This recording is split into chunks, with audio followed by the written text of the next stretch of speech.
Hello and welcome to some Divinity on the Edge, or claimed divinity anyway. So what we have here is the wee Pleroma, another Elijah Isham design. Let's just get that out and open there. So Pleroma means a spiritual universe as the abode of God, or the totality of divine powers. So I think that might be a overclaim and overstretch. The knife is not that good.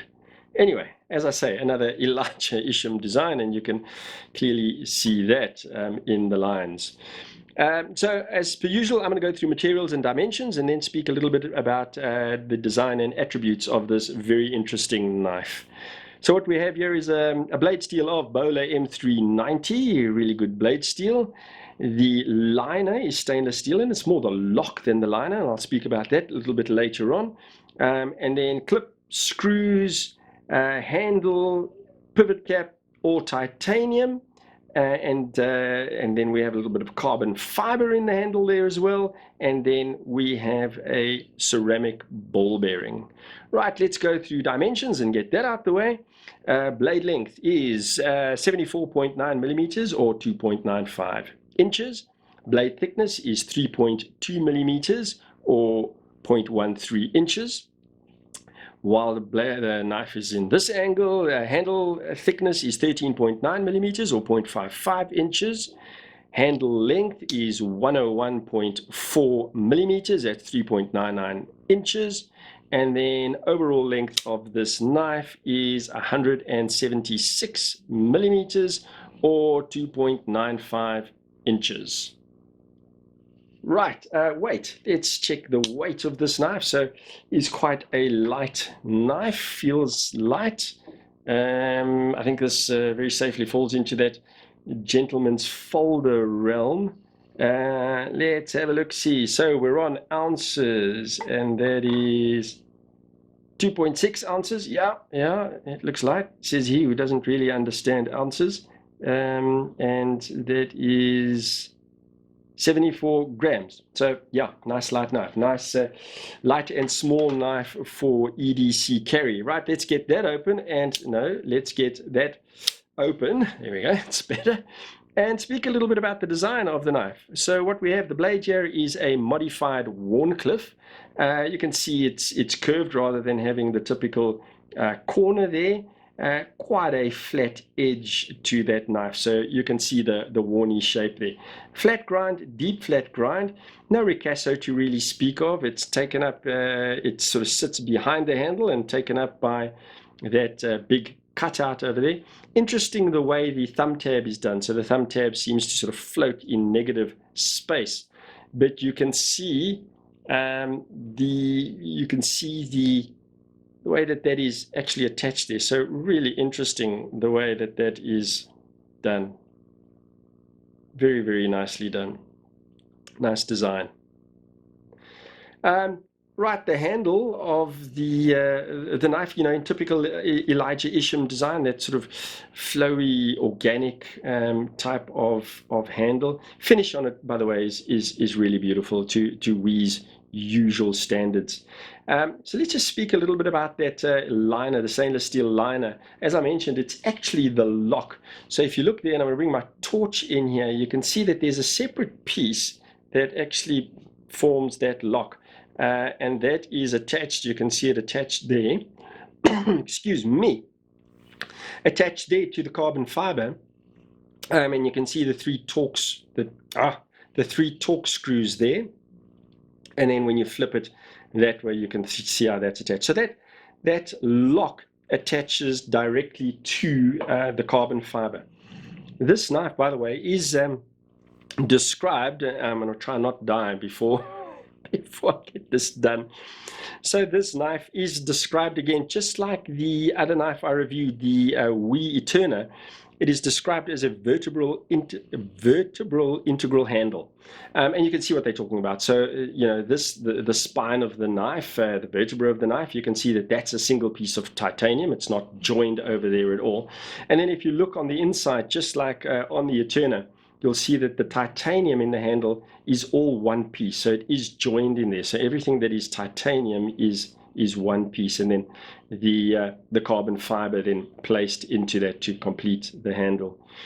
While we're at this angle, you can see there, just like it was on the Eterna, beautifully finished on the inside, and you can just see, if you look through that gap there, that sort of rounded finish in the spine, the back of the spine in that knife. And then the rest of it, the finish inside there, really beautiful. So the attention to detail all over. This is one of those designs, again, I think that just really showcases WE's high standard of finish. So where the materials join, it is seamless. And the way that it is all rounded, it really does showcase their quality of finish. The heavy breathing in the background there, by the way, is Cooper again, snoring. He's here next to me in the room. Right, so getting back to the design. Again, just like on that other knife, the Eterna, you can see the way that the lines sort of intersect and where they flow out, just beautifully done. So there's that carbon fiber that flows into that cutout shape. So just nicely integrated there. And to my eye, if I put it down, so you can see it like that, this knife kind of looks like that infinity symbol. You know, you can sort of see it happening there. So, you know, I don't see anything officially stating that anywhere, but that's just what it looks like to my eye. And you can certainly see where the carbon fiber and titanium sort of cross over there. Just very, very interesting design. Nicely designed knife. Right. You know, that little angle of the blade there, you can see, you know, nice sort of thumb rest for your thumb. And then in terms of size of the knife, this is a small knife. You can see my medium-sized hands, even I am just getting 4 fingers on there. So I'm really at the edge of it. And again, like I said earlier on, you know, I suppose typical of the gentleman's carry sort of size. The name of the knife is actually put onto the spine, and then we've got the little Isham over there. It's interesting, I'm not sure how that's done, but you can feel it's quite rough to the touch, and almost creates a little bit of a like grip point for your thumb over there, because there's no jimping anywhere else or anywhere on the knife. Pocket clip is tip up, not deep carry. And it is right hand only, so not reversible. It's got the curve to it. And then the way that pocket clip has been milled, the 2 facets, if I get the light just right, you'll see a little line running along it there. And that's very much the same as it was on that Eterna. So that's all the good stuff. Oh, let me speak about that sort of detail as well. So same as the Eterna, you can see that just that little lip, how it sort of just bends up when it gets, when the handle or the bolster, I suppose that would be, gets close to the pivot cap. Beautifully done, really nice. And then the same on that side, you can see to the pivot cap. Now let's speak about that pivot cap, and let me bring the Eterna on here. I may as well. That's a really gorgeous stuff. Let's lay him down. And in the review of this knife, please check it out. You know, I mentioned the detail around that pivot cap and that it's got these concentric circles that are machined onto it. Now on this knife, it was really difficult to see, and in fact the camera didn't pick them up because those concentric circles are so light and subtly done. This has the same done on the pivot cap, but the concentric circles are a little more pronounced. So I think if I get the light just right, you might be able to pick it up on this one. But another nice little detail on there. Right, so that's all the good stuff. So the design of this knife doesn't really appeal to me as much as the Eterna. I really loved this knife and really raved about it. So you know, check out that review. So this knife, beautifully made, an interesting design, but for me, the knife looks like it's bending the wrong way. It's sort of bending that way, and to me a knife feels like it should be curving that way like this one does. So you can see there that this is sort of a high point on the knife, whereas at that exact point this is a dip on this knife, and that just doesn't, well, aesthetically it doesn't look right to me. It looks like the knife needs to be bent a little bit more this way.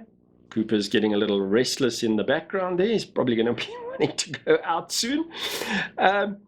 but it doesn't look right to me. But when you get hold of the knife, it doesn't feel quite right as well. So the geometry between handle and blade, to me, doesn't feel right. Now, that may be subjective. The looks are certainly subjective, and how that feels to you in hand, you might love this. But to me, it feels wrong. It feels like the blade is arcing away from the surface where, it probably should come down a little bit.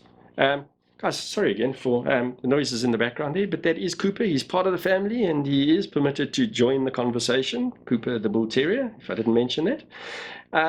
So anyway, so that's what feels a little off to me on this knife. But again, to you, it might be perfect. You might love this. So there it is. I prefer of these two. I prefer that knife, and you can see that these must have been designed around the same time, because there's a strong family resemblance between those two knives. So, I think Elijah probably worked on these around the same time. But I prefer that. And in fact, that knife is now joining my collection because I did like it so much. It is really a very, very, very nice knife. It really has impressed me, this knife.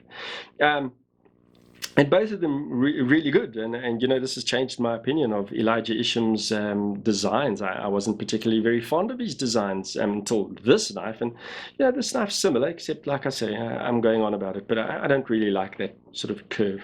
Because I think that's pretty much in terms of design. And off Cooper goes. There we go. You'll find somewhere else to go and settle, no doubt. So all that's really left to do is size comparisons, and I'm going to be using my usual suspects simply because these knives have been out for a long time, and I think people know them or have access to them. So the one is the Spyderco Manix 2, an altogether larger knife in all dimensions, except in thickness. The handle thickness on this is a little bit thicker, but that certainly is heavier, and as I say, in all other dimensions it is bigger. So that's the Manix 2 Spyderco. The other one I've been using is the Medford Slim Midi. There that is. Give you a sense of that. Excuse me. Right, there it is. So also bigger in most dimensions, a little bit thinner on the Slim Midi Marauder, the Medford. Right, let's get that out the way, and then, I may as well. It's tradition now. I still haven't reviewed the knife, but may as well just keep the tradition going. So that's another knife, very similar to the Pleroma, and this is the Kaiser Apis. So also gentleman's carry, very, very similarly sized. But there again, as we're putting that on, you can see, to me, that bend works better to my eye than that bend, and feels better in my hand than that. But there we go. That's just, again, my opinion. Because I think that's pretty much all I have for you. I'm going to bring the Eterna back on, simply because I like the knife so much. Maybe we should, because it's the review for the Pleroma, and because it's slightly smaller, we'll put it that way around. So there we have the two siblings lying next to each other. Both are beautiful knives, beautifully designed knives. So, don't let the fact that I don't like that shape put you off. This might really appeal to you, because beyond that, the rest of the design and the finish of the knife on this is magnificent. It really is nice. So I just don't particularly like that shape, and don't really like the name of that knife either, to be honest. But there we go. That's just me. I think that is now pretty much all I have for you. I think I can let you go. I know, I do need to mention once again that I'm really grateful to Blades and Triggers. Really appreciate their support. So again, another knife that's been provided to them. And of course, they've tempted me with that knife, and it will be joining my collection. But I really do appreciate their support. Check out their website. We'll get there eventually. BNT Online. They've got a great selection of knives and other stuff as well. But yeah, go check them out. And as I've mentioned to you, if you want to chat to them, if you see a price and you want to chat to them about that price, they're open to it. They do want to turn you into a long-term customer. But once again, I just really do, and I'm mentioning all of that because I really do appreciate their support for the channel. Guys, and so now I think that is that. Once again, I really appreciate you joining me, and would equally appreciate it if you would subscribe and hit that bell icon. I would love you to join me more often. And other than that, you go well, and God bless.